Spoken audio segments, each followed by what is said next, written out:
Do you need to install SSMS so you can work with SQL Server? Here is how you can do it. First, we need to download SSMS. The easiest way that I've found is to just Google SSMS download and open this page on the Microsoft website. I'll also put the link in the description.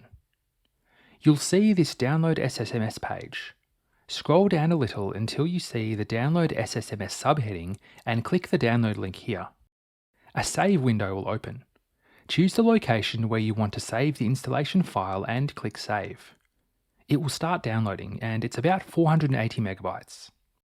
Once the download has finished, you can start installing it. Go to the location where you saved the installation file and open it. You'll see the welcome screen. You can change the location where SSMS will be installed, but I've never needed to do that. So click Install. The installation process will begin. After a few minutes, it should be complete. You'll see this screen that says Restart required in order to complete setup. So click the Restart button, or click Close, save your other files and restart your computer. Once your computer has restarted, you can run SSMS. To do this, you can find it in the Start menu. It may be in the recently installed list, or you may want to search for it by starting to type SSMS.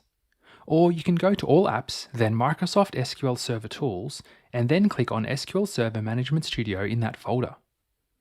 SSMS will start to open and you'll see this splash screen. If you have a previous version installed, you may see this window that asks you if you want to import preferences from the previous version. If you don't have any other versions installed, you won't see this. After a moment, SSMS will open and you'll see a connection screen. Most of the time, the SQL Server details will be automatically populated for you if you're running SQL Server on your computer, and you can click Connect and start working with SQL. However, you might try this and get this error message about a certificate chain. One way to resolve this is to change the encryption dropdown here from mandatory to optional. This is a relatively recent error checking feature, so if you're running SQL Server on your own computer, you can do this. If you're running SQL Server on another computer, or if this is at work, then you'll probably need to fix the related certificate, so speak to a team member or the help desk about this.